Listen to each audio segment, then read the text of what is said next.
Hey there, comic book fans. I'm back from the comic shop again today. Actually doing this one on a Wednesday night. Pretty big week at the comic shop. Got 9 comics, all from my pull list. And let's start out, as usual, with the 2 that were my top of the printer museum covers I had up all week. We got 2001, A Space Odyssey, number 1. I didn't even realize I had this book. I think it's the only 2001 book I have. And Hepcats, what number is this? Number 12, Martin Wagner in his Hepcats comic. I don't know how many people remember this one from the 80s and I think into the 90s. I don't have them all, but I have a bunch of them. And this, of course, is Jack Kirby. And I just had to look it up. It's John Verpoorten, Big John Verpoorten inking him. Marvel's production manager, I think he was in the early 70s. So there you go. Couple of covers that sat on top of my printer that I could look at all week. And let's see, the 9 comics. I don't even remember what they are. I barely looked at them. I was busy talking at the comic shop. Rogue Sun, issue number 23, The Massive Verse. This is a shared universe that a few Image comics share this universe. And who's doing this one? Writer Ryan Parrott and Nick Cotton. Writers. Artist is Bruno Frenda. The colorist is Natalia Marquez. And Becca Carey is the letterer. I think this continues a story with our fill-in artist, Bruno Frenda. I don't think he's not the usual one. Oh, no. Yeah, no, he's not. What was this? Oh, God. I think this story had something to do with Rogue Sun, our teenage superhero, being taught a lesson by one of his allies not to be so full of himself, kind of thing. So we'll see that story continue. I think that happened last issue. He's probably less full of himself this issue. We'll see. I can't remember the overall story in this arc, but I think we got a new artist for that arc. And Giant Generator, Napalm Lullaby, issue number 7. I think Giant Generator is Rick Remender's imprint at Image. Bengal is the artist. Who else we got? Russ Wooton is the letterer. Let's call him Bengal and not Bengal. I don't know. Bengal sounds more one name-ish than Bengal. Bengal. Not Bengal. And this one was kind of weird. It's about this cult that runs the world, and these 2 bastard children of the cult leader who's a superhero, but he's really they have him in prison too, and they're trying to bring down the cult, and they got superpowers, and then the story ended at issue 6. I can't remember what the ending was, but they didn't succeed in bringing down the cult, that I remember. So I don't know what's going on with this issue where everything looks so nice and happy. They're probably in some mental prison or something that's really nice. Then we've got issue 8 of Feral from the creators of Stray Dogs. Tony Fleece is a writer. Fleecs. The art is by Trish Forstner and Tone Rodriguez with Brad Simpson on color. Cougar Magic, says Sarah Richard. Maybe she draws the Cougars. I don't know. Because I know that they're doing different parts. Like one of the artists draws the cats and the other artist draws the other bits. So I think it goes like that.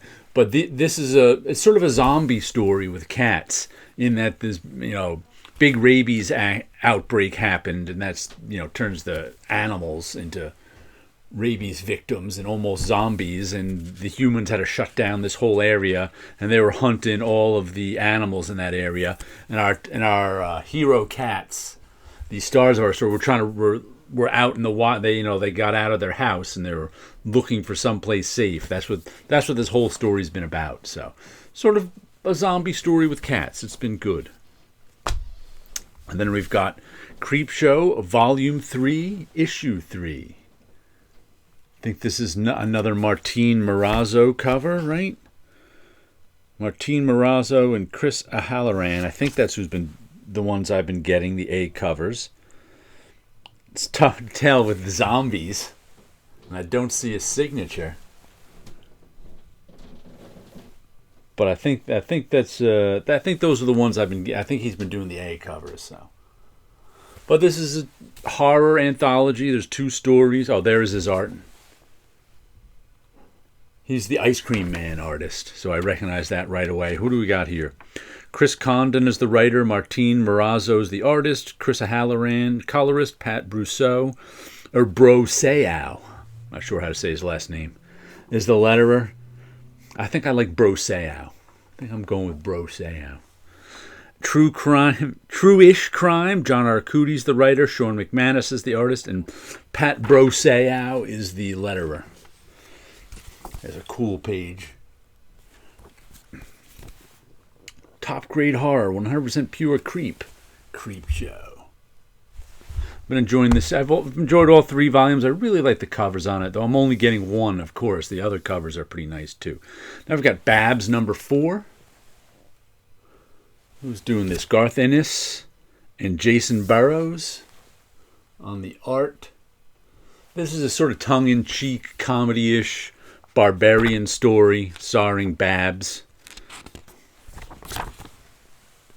That's her right there in that Conan sailing pose. And there's been a lot of like social commentary kind of stuff going on in the humor too. Oh, and look, ivory phalluses. You never know what's going to show up in this book. Oh, that's right, and they usually give us the cover with and without logo on the front and back covers. But I've been enjoying this. I don't know. I forget how many issues it's going. 4, 6, 8, something like that. I don't know, but I'll be along for the ride. These 2 have done some other mini-series stuff together. And then we have the final issue, Venom War 5 of 5, the Chris Geruso cover. That's why I got this. I've been collecting Chris's covers that he's been doing for Marvel. You can see Chris on our Friday night shows sometimes. He was there last week. But I think he's got some X-Men. He's got some X-Men covers coming out soon that have to do with like the Jim Lee X-Men #1 crossovers. And who's doing the book itself? Let's see if I can find some credits. It's always the game here with Marvel Comics. Al Ewing, writer. Aban Coelho, artist. Frank Darmada, color artist. And VC's Ariana Mayer, letterer. There's our credits. It's been a fun Venom story, told like a wrestling match sort of thing. There's a literal, Madison Square Garden wrestling ring in it. And what else do we have? More giant generator. The Tin Can Society, Peter Warren, Francesco Mobili, and Chris Chukri. There's our credits there. This looks like a flashback because I think this guy died in the first. It's a murder mystery with Tin Can Society. Was this group of kids who were all friends. Then they kind of went their separate ways, and one of them, who was handicapped, was a genius and made all this stuff for handicapped people, and also made armor.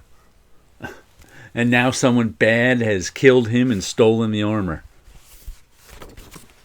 Some nice artwork, and the friends who were friends as kids, they're all kind of suspect. One of them actually worked with the guy who was sort of a bodyguard. He had his own tech that the guy, the murdered guy gave him to be a bodyguard. So, and our lead character, I believe, is this woman here. She's one of the kids, and she's the one looking. I think she was like a police photographer, so I don't know how she ended up looking into it. But it's been a good series so far. What is it? 3 of 9. So this is a mini. Of course, we've got the latest issue of Spawn.